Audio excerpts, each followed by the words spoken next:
A black veteran was pulled over and humiliated during a traffic stop.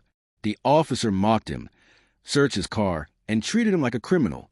But when a small velvet case was opened, everything changed. Inside was the nation's highest military award, the Medal of Honor. This powerful story shows how prejudice blinds judgment and why respect should never depend on rank, uniform, or medals. Watch until the end to see how one veteran turned humiliation into a lesson for the world. If stories like this move you, subscribe now and turn on the bell. Your support helps us share more true and emotional stories that reveal truth and demand justice. The sun had just started to set in suburban Virginia. Anthony Harris, a black man in his late 50s, drove his black Ford Explorer down a quiet road. He was heading home from the community center, where he volunteered with young veterans struggling to adjust to civilian life. Anthony was calm, the radio low, his thoughts drifting. He wore a simple polo shirt and had his wallet resting in the console. Then flashing lights appeared in his rear-view mirror. A police cruiser tailed him aggressively.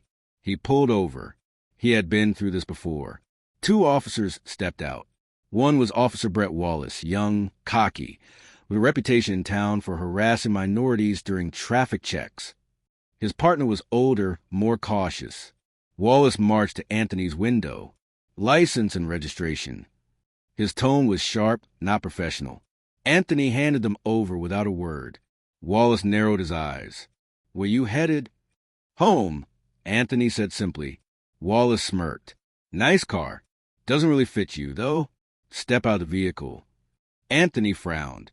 "Am I being detained?" "You heard me," Wallace snapped. "Out of the car." Anthony stayed calm. He had learned long ago that anger only gave men like Wallace more fuel. Slowly, he stepped out. People walking their dogs across the street began to stop and watch. Wallace pushed him against the SUV, patting him down roughly. "What are you hiding, huh? Drugs? Gun?" Anthony's jaw tightened. "You have no cause." Wallace laughed. "I don't need a cause. You fit the profile." The older officer shifted uncomfortably, but said nothing. As Wallace searched the vehicle without permission, he pulled open the glove box. Inside was a small velvet case. Curious, he grabbed it. "Let's see what this is," Wallace muttered, flipping it open.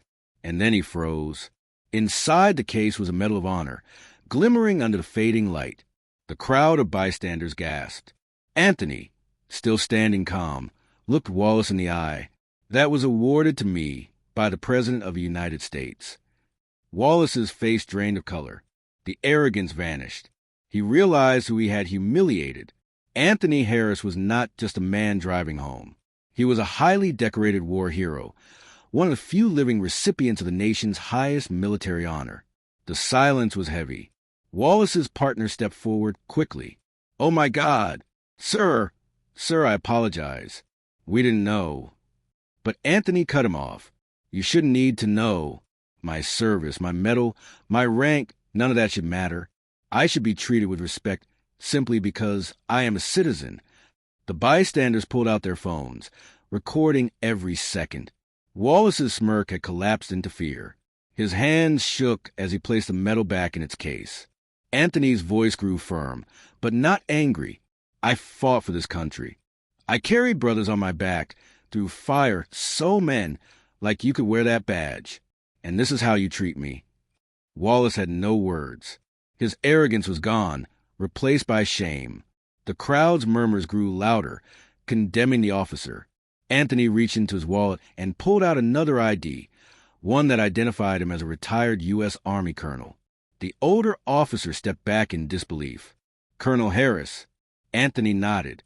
"Yes, and now you'll explain this to your department, because what you've done today is more than harassment. It's dishonor." The video spread within hours.